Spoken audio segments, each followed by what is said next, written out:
अवधूत चिंतन श्री गुरुदेव दत्त. श्री स्वामी समर्थ. स्वामी म्हणतात, बाळा, आजचे विचार हे तुझ्या जीवनात आमूलाग्र परिवर्तन आणणारे ठरणार आहेत. तेव्हा शेवटपर्यंत हा संदेश तू ऐकावा, कारण याचे मूल्य तू जाणतोस. तू माझा प्रिय बाळ आहेस. जर माझ्या वचनावर आणि माझ्या काही विचारांवर तू जर विश्वास ठेवलास आणि त्याप्रमाणे आपल्या जीवनात त्यांना उतरवण्याचा प्रयत्न केलास, तर तुझ्या आयुष्यातून त्या कमतरता दूर होतील, ते दारिद्र्य दूर होईल. बाळा, लक्षपूर्वक तू हा संदेश ऐकावा असे मी तुला आज्ञा करतो. स्वामी माऊलींचा हा दिव्य आणि पवित्र संदेश तुमच्यापर्यंत आला असेल तर तुम्ही भाग्यशाली आहात. शेवटपर्यंत हा संदेश ऐकत राहा.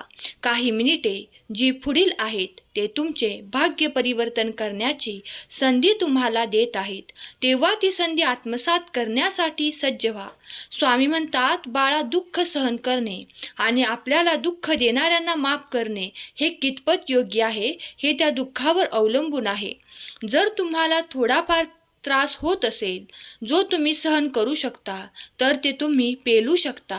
तुम्ही देवाकडे तो न्याय मागू इच्छिता, कारण तुम्ही त्या क्षणाला दुःखी असतात आणि ते खूप काही कठीण असते. जे काही तुम्ही सहन करत असतात त्या क्षणाला देवाचा धावा करा आणि देवावर नितांत श्रद्धा ठेवा आणि विश्वास ठेवा की देव तुम्हाला या सर्व काही संकटातून बाहेर काढण्याची ती परिस्थिती निर्माण करून तुम्हाला त्यातून अवश्य बाहेर काढेल. यावर तुम्ही पुरेपूर विश्वास ठेवा, कारण देवच एक तुम्हाला मार्गदर्शक आहेत, ज्यामुळे तुम्हाला ती संधी पुन्हा प्राप्त होते. या संधीसाठी तुम्ही ते सोने करू इच्छितात. देव म्हणतात, बाळा, जर तुझ्याकडे असे नाते आहे जे वारंवार तुला यातना देऊ इच्छिते, दुःखात ठेवू इच्छिते, तुझा अपमानकारक काही व्यवहार करून तुझा वारंवार पराजय करू इच्छिते, तर त्या क्षणाला तू माझा धावा कर. तू माझ्याकडे न्याय मागण्यासाठी आला आहेस, तर विश्वास ठेव की तुझ्यासोबत तो न्याय घडून येईल. देव तुमच्याकडे नजर ठेवून आहेत. तुम्ही जर या क्षणाला देखील विचार करत असाल की हे दुःख मी का सहन करत आहे आणि यातून मला कोण बाहेर काढेल, तर एकच उत्तर आहे, ते फक्त देवच करू शकतात. त्यांच्यातच ते सामर्थ्य आहे. हे विश्वास ठेवा. देवाची अफाट शक्ती तेव्हा तुमच्यासाठी कार्यरत होते, तेव्हा तुमच्यासोबत तो न्याय होताना तुम्ही अनुभव करतात. कित्येकाने तो कित्येकदा अनुभवला आहे. जेव्हा तुमची श्रद्धा आणि विश्वास संपूर्ण आहे, तेव्हा डगमगू नका आणि देवाची प्रार्थना करत राहा, कारण देवाच्या प्रार्थनेत ती शक्ती आहे. त्यामुळे तुम्ही देवाकडून तो न्याय प्राप्त करतात. स्वामी म्हणतात, माझा हा निवांत क्षण नसून तुझ्या कर्मावर मी नजर ठेवून आहे. वर्तमानात असताना नामात राहा. तू स्वतः निस्वार्थ कर्माचा रोप लाव. कुणाच्या आशेवर मदतीवर अवलंबून राहू नकोस, कारण त्या रोपावर येणाऱ्या फळावर अधिकार फक्त तुझा आणि तुझाच असेल. बाळा, जेव्हा तुम्ही देवाकडे येतात आणि विश्वासाने देवाकडे काही मागतात, तेव्हा मनात संपूर्ण विश्वास ठेवा की देवाची मदत कुठल्या ना कुठल्या रूपात तुम्हाला प्राप्त होईल. पण इथपर्यंत तुम्ही एकांतात राहू नका, काळजीत राहू नका. एकांतात राहिल्याने तुम्ही एकटे पडाल. तुम्ही देवाच्या सहवासात राहा, देवाच्या नामस्मरणात राहा. त्यामुळे तुमच्या मनातील ते वाईट विचार नष्ट होतील. नामामुळे तुम्हाला ती अफाट शक्ती प्राप्त होते. बाळा, माझ्यावर विश्वास ठेवतोस ना? हा संदेश संपूर्ण ऐकण्यासाठी आला आहेस ना? तर सुखासाठी कोणापुढे हात पसरू नका. वेळ जाईल त्यापेक्षा दुःखाशी 2 हात कर. चांगली वेळ निश्चित येईल. हे मनाशी गाठ बांध, कारण देव प्रत्यक्ष आणि अप्रत्यक्षरित्या तुमच्यासाठी कार्य करत आहे. कधी कधी तुम्हाला असे जाणवते की माझ्यासाठी कोणीही कार्य करू इच्छित नाही, देवसुद्धा माझे ऐकत नाही. पण तुम्ही हे लक्षात घ्या की देवाचे कार्य निरंतर तुमच्या भल्यासाठी आणि चांगल्यासाठी सुरू आहे. आज जरी तुम्हाला काही गोष्टी दिसत नसल्या तरी त्या पडद्याआड देवाजवळ सुरू आहेत. देव तुमच्यासाठी कार्य करू इच्छितात आणि म्हणूनच देवाचा हा दैवी संदेश तुमच्यापर्यंत येऊन तुम्हाला ते मार्गदर्शन आणि तुम्हाला मनाला समाधान मिळत आहे, कारण तुम्ही त्या योग्य बाळ आहात. म्हणून तुमची निवड करण्यात आली आहे.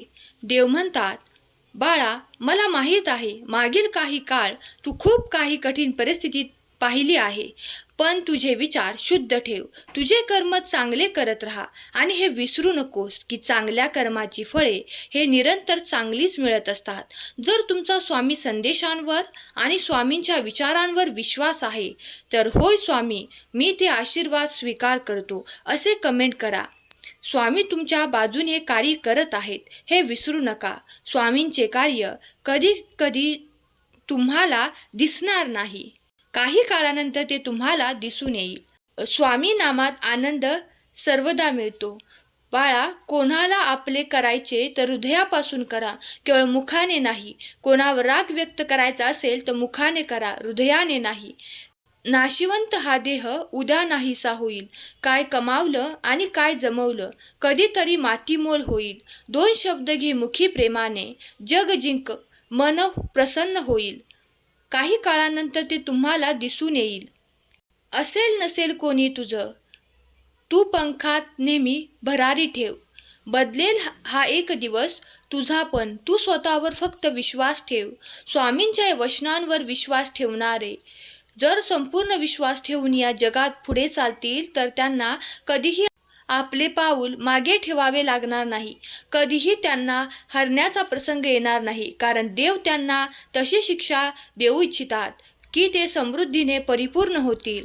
जर तुम्ही एकटेपणाने ग्रस्त आहात तर देवाचा धावा करा, देवाचे स्मरण करा, कारण एकमेव देवच आहे जो तुम्हाला सहाय्य आणि मार्गदर्शन करू शकतो. देव अनेक तऱ्हेने तुमच्यापर्यंत येऊ शकतात, कधी ते संदेशाच्या माध्यमातून, कधी तुम्हाला अनुभवाच्या माध्यमातून, तर कधी एखादा चमत्कार घडवून तुमच्यासाठी आनंद देऊन. देवाचे अनेक येण्याचे मार्ग आहेत, त्यातील हा संदेश देखील तुमच्यापर्यंत आला आहे. तर या संदेशाला मनापासून स्वीकार करा आणि एक लाईक करा.